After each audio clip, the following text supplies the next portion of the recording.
Sophie.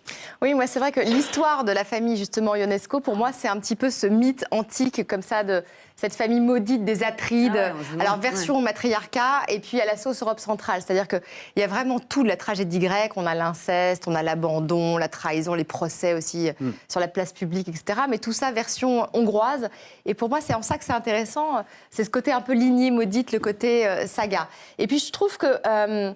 à travers justement son écriture, elle passe quand même à un autre niveau de dégoût envers sa mère. C'est-à-dire que pour le film dont tu parlais, My Little Princess, la mère, elle est jouée par Isabelle Huppert, elle est toujours très chic, bien habillée, elle fume des cigarettes, comme ça, très classe. Là, avec sa plume, on est dans un autre niveau de répulsion, quoi. C'est-à-dire qu'elle parle de la monstruosité de sa mère d'une manière qui est totalement inédite. D'ailleurs, j'ai choisi quelques petites phrases comme ça. Elle pionçait la gueule ouverte. J'ai détourné le regard tant elle me dégoûtait. Irène transpirait, elle était bien jaune. Irène m'a tourné le dos, elle avait des points noirs. Sa robe Marlène se soulevait, laissant entrevoir son sexe pelé, et sa césarienne cousue à la Frankenstein. Ça a le mérite d'être efficace. Je trouve que... C'est bien écrit en même temps. C'est bien écrit. C'est très bien et je trouve qu'effectivement, avec cette plume-là, Eva Ionesco, elle arrive à nous fasciner pour cette famille qui est dure et qui est une famille de branques. Et d'ailleurs, si on a envie de s'intéresser au reste de la lignée, justement, il reste encore le fils qui s'appelle Lucas. Une fois qu'on a refermé le livre, on peut aller sur son Instagram. Il a 22 ans. Il a une personnalité aussi un peu atypique. Il poste des petites photos de sa maman aussi. Il va jouer dans son prochain film, puisqu'elle est en écriture de film. Enfin là, elle va tourner, qui s'appellera Une jeunesse dorée, donc toujours avec Isabelle Huppert, Mathieu Amalric et Valeria Bruni-Tedeschi. Donc ça continue. Bon, bah plutôt, voilà, il ne faut pas cacher que c'est un livre dur, mais c'est un véritable livre de littérature. Moi, c'est vraiment une des belles découvertes de cette rentrée littéraire. C'est Sophie qui intervient. Oui, alors il y a une phrase qui est récurrente dans ce livre qui est je ne lâche pas ta main. Eh bien, moi, je n'ai pas lâché la main de Bakita de la première page à la page 311, c'est-à-dire toute la première partie sur l'esclavage. C'est une partie qui est extrêmement serrée, extrêmement dense, et dans l'écriture, et aussi dans l'enchaînement des événements. Des phrases très courtes, très centrées sur le sujet. Enfin, on est absolument dedans, et surtout avec le regard de Véronique Olmy, je trouve qu'elle a un regard très caméra à l'épaule, comme ça, juste derrière son sujet. Elle n'aurait pas pu, je pense, être en caméra suggestive. Ça aurait été trop violent de se prendre tout comme ça de face. Donc, on est derrière elle, abrité, et on avance comme ça en enfer. Après, il y a cette deuxième partie qui s'intitule « De la liberté à la sainteté ». Et là, pour moi, ça redescend un petit peu. C'est-à-dire, je trouve que dans l'écriture, on est un peu plus plat, c'est un petit peu plus relâché. Donc, je décroche un petit peu, mais à la fois... Je trouve que j'ai été tellement portée par cette histoire et par ces 311 premières pages, tellement presque comme shootée, fascinée par cette cruauté, par la brutalité de son destin, etc., que finalement, j'avais tellement envie qu'elle s'en sorte qu'une fois qu'elle s'en est sortie, je peux fermer le livre. Je sais on sait qu'elle s'en sort, puisque c'est un personnage réel. Oui, donc on connaît la fin. Oui. On connaît la puisque fin. vous avez pris la parole, vous la gardez. Voilà. Eh bien, moi, j'ai plutôt aimé le roman de Valérie Trierweiler. J'ai trouvé que c'était un roman de bonne facture. J'ai trouvé que le style collait plutôt au sujet et à l'époque.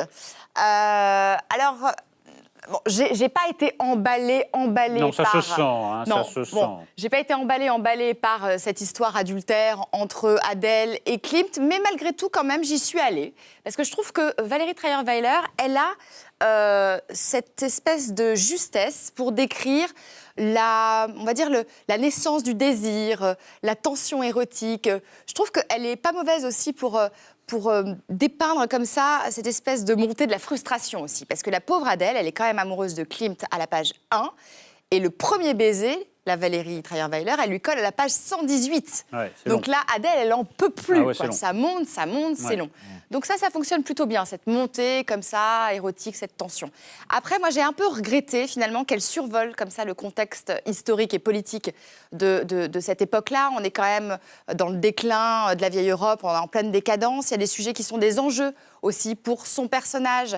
C'est une femme qui veut s'émanciper. Donc, elle survole comme ça dans un ou deux paragraphes les suffragettes, etc. Je trouve que c'est pas suffisant pour asseoir véritablement son héroïne. C'est pas la promesse du livre, hein, quand même. Alors, c'est pas la promesse du livre, certes, mais moi, ça m'a gêné qu'elle s'en désintéresse totalement. D'accord. Voilà. C'est quand même un mouvement artistique donc dense. C'est plutôt bien quand même.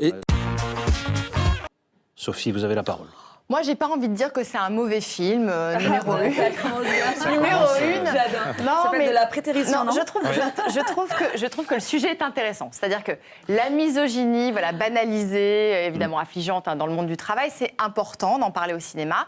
Je trouve que Toni Marshall, elle le fait assez bien dans une scène du film. Ah oui. Cette scène où on voit Emmanuel DeVos donc, qui est sur un trottoir. Elle sort d'un dîner d'affaires. Elle vient de dîner avec des gros clients chinois. Et elle discute avec eux donc, en chinois. Elle rigole, elle boit, elle fume des cigarettes. Donc elle est très à l'aise. Elle est dans une grande performance. Et puis on voit ses collègues hommes qui sont comme ça en retrait avec son boss et qui sont complètement tricards. Et puis la scène juste après, elle est avec son boss qui la raccompagne avec son chauffeur privé. Et il minimise cette performance en lui mettant une petite mimine comme ça sur le genou. Ça, je trouve que c'est plutôt assez juste. Après, il y a 2 soucis majeurs pour moi dans le scénario de ce film. Une bonne scène et 2 soucis. Ok.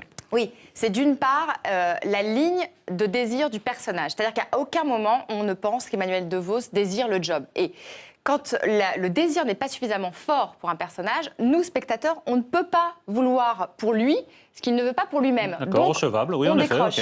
Okay. Ensuite, il y a un deuxième souci, c'est la blessure psychologique du personnage. Sa blessure psychologique, c'est qu'elle a perdu sa mère morte, noyée. Ça n'apporte absolument rien au scénario, c'est-à-dire qu'il y a un problème de choix de blessure. Donc je trouve que Emmanuel DeVos, elle a été malheureusement victime de ces 2 écueils. Ça aurait dû être beaucoup mieux, Toni Marshall, Emmanuel DeVos, ce sujet-là, ça aurait dû être beaucoup mieux que ça n'est. D'accord. J'ai un gros problème avec ce film, c'est-à-dire que ça aurait pu être un coup de cœur, ce film, mais il y a trop de mais. Ce que j'ai beaucoup aimé, en revanche, coup de cœur pour le lieu, pour l'atmosphère, l'ambiance. Je trouve que d'avoir choisi cette zone portuaire de Sète, cette île de Thau avec ses étangs, cette chaleur du Quand ça sud-est. commence comme ça, Sophie, croyez-en un vieil animateur, c'est qu'on a détesté le film et qu'on essaie de se rattraper à une branche qui est très haut placée. Non. Il existe une phrase américaine exceptionnelle qui dit « Everything before but is bullshit ». Voilà, mais c'est un peu ça. Ce qui veut dire que... You know what? Wait for it. Non, j'ai bien aimé ça. L'ambiance du film, le lieu, etc. Après, j'ai beaucoup aimé, moi, le casting. Je trouve que Catherine Deneuve, justement, en mère courage, toujours chic, ça fonctionne. Diane Kruger en infirme, junkie, accro, mauvais garçon, aux insultes, à la bœuf, à l'alcool, aux médicaments, et j'en passe, et des meilleurs. Elle est parfaite. Duvauchel, je trouve, en petite frappe, et Necfeu en racketteur des bacs à sable, ça fonctionne. Donc on a tout pour faire un bon film. Mais alors pourquoi? Il y a un mais. Mais non, mais pourquoi, Ouais, c'est ce alors qu'on que nous allait vous sommes dans demander. un thriller sous tension, la moitié de la salle glousse? Oui. C'est Bah un oui, les problème. gens se marraient. Non, mais Les gens se franchement, marrent c'est parce vrai. qu'en fait, mince. il y a des gros couacs dans le scénario. Je t'explique.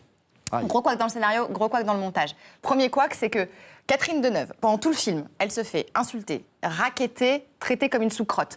À un moment donné, Ah, mais c'est Deneuve. mais à un moment donné, pour une raison obscure, elle décide d'aider et d'héberger son petit bourreau. Et puis, il y a un problème de montage. Alors, je ne sais pas, le ou la script qui a dû s'endormir ou le stagiaire de 3e, mais il y a beaucoup de plans en chant contre chant et elle fume comme une cheminée pendant tout le film. On a des chants avec une clope comme ça, des contre-chants. Enfin, on joue au jeu des 7 erreurs au lieu de regarder le film. C'est pas normal. Il y a un truc, c'est pas sérieux. Oui, Voilà. donc Il y a des on en petites revient un erreurs, peu à la phrase américaine de Thomas. Quand même, Tout ce qui précède le Everything mais. before Oui, but. oui, oui. Xavier, Ok. Sophie, vous Je suis assez êtes d'accord. autorisée à terminer maintenant. Je suis assez d'accord avec toi globalement sur tout ce que tu dis, mais c'est marrant parce que moi, Éric Ruff, j'aime bien cet homme-là parce que je trouve qu'il a des choix à chaque fois qui sont extrêmement tranchés et plutôt novateurs, et donc je l'attends au tournant. Donc là, effectivement, sur ce fait d'eau avec Isabelle Nanty, je me suis dit qu'est-ce que ça va donner quand il avait mis en scène lui-même, d'ailleurs, Bajazet de Racine au Français, il avait fait la mise en scène, c'était extraordinaire. Et l'année dernière, quand il avait sorti Roméo et Juliette, c'était juste une catastrophe absolue. Donc là, effectivement, moi j'ai trouvé ça assez classique, mais je suis d'accord avec toi. Je trouve qu'elle insuffle quelque chose de supplémentaire, Isabelle Nanty, dans une pièce qui est une pièce de fin de siècle. On sent qu'on est à l'aube d'un siècle nouveau, comme ça, je crois que c'est 1894 ou 15, je ne sais plus exactement, tel du libre-échange. Et on sent qu'il y a une espèce d'émulation comme ça chez les personnages, une espèce d'urgence de vivre qu'elle retranscrit parfaitement bien, je trouve, dans cette pièce. Ça sent le carton vert. Ah oui, Non, ça sent le carton vert. Et vous avez passé une bonne soirée. Ouais, c'est vrai. Ah, c'est vraiment... Ouais, ça sent... Et c'est l'unanimité. Ah, ouais.